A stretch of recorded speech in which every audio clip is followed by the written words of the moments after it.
Good morning dear friends. প্রকৃতির যে ভাব আমি লক্ষ্য করছি, তাতে আমার মনে হচ্ছে যে সেই বিনাশের দিন হয়তো খুবই সন্নিকট, যখন ঈশ্বর তার পুত্র যিশুকে এই পৃথিবীতে পাঠাবেন এবং তার মাধ্যমে পৃথিবীর সমস্ত জাতির বিচার ক্রিয়া সাধন করবেন এবং তিনি ভালো এবং মন্দে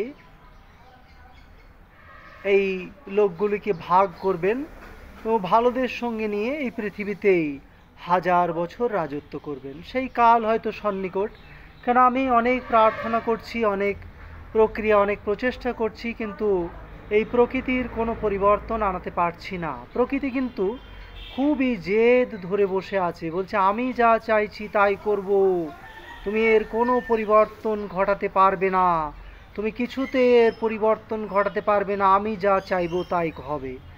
আর এরকম যতবার প্রকৃতি ভেবেছে, যতবার বিভ্রান্ত জনতা ভেবেছে, ততবারই কিন্তু পৃথিবীর বা জাতির পতন ঘটেছে। দুনিয়াতে এরকম বহুবার ঘটে গেছে। বিভিন্ন জাতি বিভিন্ন সময় এই রকম দৃঢ় চিন্তার জন্যই পতিত হয়েছে। কারণ ঈশ্বর যতক্ষণ পর্যন্ত আমরা ফ্লেক্সিবল থাকি, নমনীয় থাকি, ততদিন পর্যন্ত আমাদের ধ্বংস করেন না। কিন্তু যখন আমরা রিজিড হয়ে যাই, যখন আমরা আর নড়াচড়ানো করাতে না পারার মতো হয়ে যাই, যখন সাধারণ মানুষ আর প্রকৃতিকে নড়াচড়া করাতে পারে না, তখনই কিন্তু ঈশ্বর হস্তক্ষেপ করেন। আর তিনি কি করেন? সেই জাতিকে তিনি ভেঙে দেন, সেই প্রকৃতিকে তিনি নষ্ট করে দেন।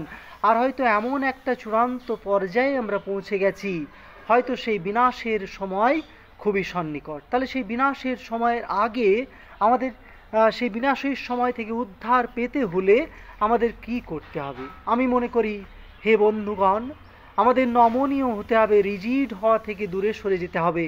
কারণ আমরা যদি রিজিড হয়ে যাই, আমরা যদি শক্ত হয়ে যাই, প্রভু যদি আমাদের আর বাঁকাতে না সক্ষম হন, প্রভুর দাসদাসীরা যদি আমাদের আর বাঁকাতে না পারেন, তখন কি করেন?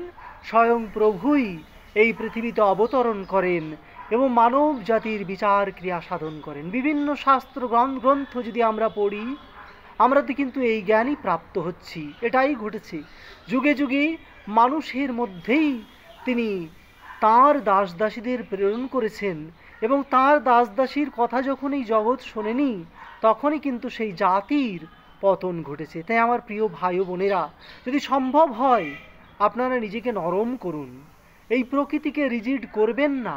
প্রকৃতিকে যদি রিজিড করেন, আপনারাই কিন্তু এর জন্য দায়ী থাকছেন। তাই আপনারা নিজেকে নমনীয় করার প্রচেষ্টা করুন, যাতে করে ঈশ্বরের দাসের কথা, দাসীদের কথাই এই দুনিয়াতে পূর্ণ হয়, যাতে করে আপনাদের মঙ্গলের সঙ্গে সঙ্গে সেই দাসীরও মঙ্গল হয়। কারণ যদি মঙ্গল না কামনা করেন, তবে চরম অমঙ্গল যে আপনাদের উপরে আপতিত হতে চলেছে। আর সেই অমঙ্গল যদি একবার আপতিত হয়, সেই অমঙ্গল থেকে আপনাদের আর কেউ উদ্ধার করতে পারবে না। তাই আপনারা তাড়াতাড়ি নিজেকে নমনীয় করার প্রচেষ্টা করুন। ঈশ্বরের দাসদাসীগণ বোঝেন এই দুনিয়ার কি প্রয়োজন, কি না প্রয়োজন। আপনারা তাকে বাধা দেওয়ার প্রচেষ্টা করবেন না, যদি কিনা আপনারা সেই কায়ামত, সেই শেষ বিচারকে ত্বরান্বিত না করতে চান। Thank you very much.